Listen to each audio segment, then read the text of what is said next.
I'm currently cleaning the chicken brooder that we got here. We're gonna have to move it over to a bigger space because this was getting a little too small for them here, and I want to clean out their water, get their food refreshed, refresh the pellets, and clean this off here. But if we look at the chickens, they're doing really good, and they're getting to be pretty big. So going up real nice and healthy. I've had no issues with them all. We've only got one that's like a runt, and it's that one right there, little tiny black one. The rest of them are getting big, and they're real nice and healthy. They love being outdoors. I use this little deal that I've got right here as kind of like a chicken run for them when it's not very big, but it's a nice safe place for me to put them while I'm out here cleaning this. So gonna get this all squared away, get it back in there, and it's starting to get a little bit of an odor as well. And so I've got these pine pellets right here that we use.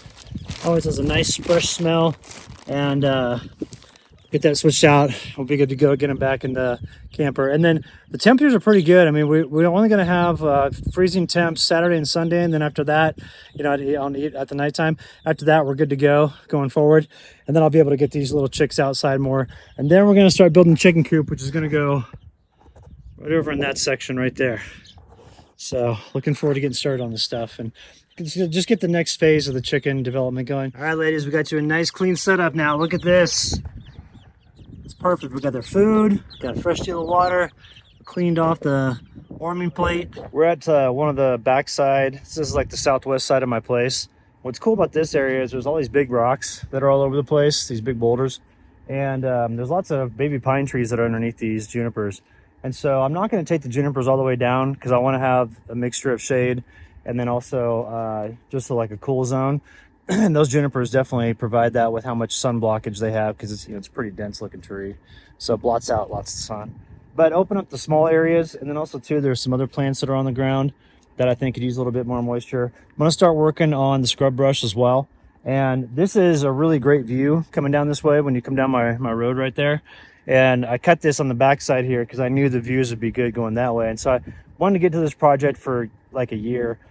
It just seems like there's always something that came up. But now, really nice temperatures this morning. It's probably about 60 degrees.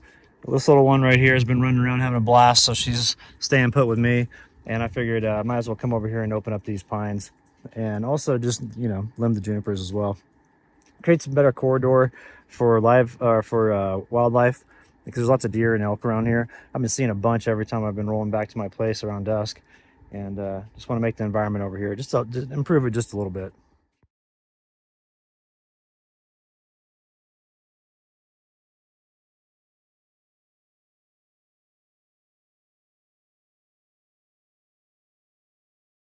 All right, but I got this first part cleared out, and then our battery died, so that means we're going to call it for the day. But this tree right here was a big old juniper, and it was kind of choking out these pine trees right here. You really couldn't even see them. I didn't even realize how many were here. I thought there was about 5 or 6. There's 15 that I just uncovered. So we've got a little one there, so 1, 2, and then 3, 4, 5, 6, 7, 8, 9, 10, 11, 12, 13 on this side. And then I didn't include these. Oh, we've got more. We've got 14, 15, 16. Yeah, so we've got 16. Oh no, 17. We got one right there.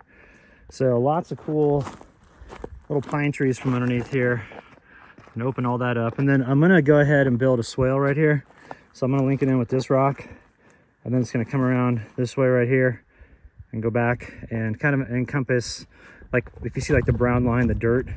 And then build that up a little bit with some soil, probably from that area, just that mulch and real rich soil from the decomposition. And then make it to where plant some tall grass back here and just have it as like a kind of a water holding area, which would be good. So, all right, starting to get the sun on the area. I don't want to start sweating. So I'm going to take this little one back up to the camper, and we're going to get our mid-morning started.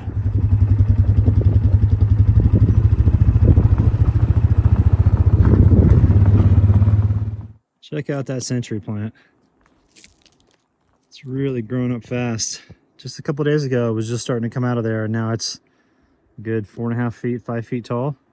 So really pleased with how it's coming along. All the tall grass in here is starting to fill in the seed that I've got, that I put down. And then same with over here.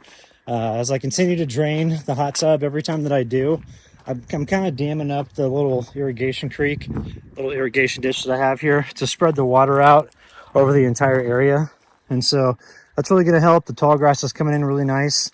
And I'm just going to leave that ground cover on there because that's the key. Is if you have ground cover and create microclimates, you're good to go. And that seed will take root. If you just let it out in the open and just try to water it, a couple times a week, it'll die out on you. So you got to have that ground cover. Another thing I've got here is if you see this is a little fenced in area so that Meadow doesn't walk through it or run through it like she likes to do around this area. I've got all the tall grass, or not tall grass, wild native wildflowers in this area planted, all the seed. The seed just came in. I've got an ounce of it, and I'm just going to spread it out on different areas around the property here. And so the goal this spring is just get everything dialed in with the chicken coop, the greenhouse, and then this area, and just continue clearing out more and more debris, these debris piles that I make all over the place, and just continue to clean up the property. I'm at the stage now to where I'm really starting to see the improvements from all the work that I've laid down over the years around here. So feels good. Feels like it's like, home now, which is a nice feeling. And I just want to just continue dialing in all the native plants and just making it look spectacular on here. So everything's going pretty good. I do want to do another fly with the drone here soon, and I'll include that in the next video. I'm going to do updates on those baby chicks because it's really cool to see those. And it's just, it's amazing that's happening just on the ridge, just right up here. Literally like right there is where the nest is at. That's a huge nest as well. So it's good to see both the male and the female flying together the other day. So that's good to see. I haven't seen the male in, gosh, it seems like over a year.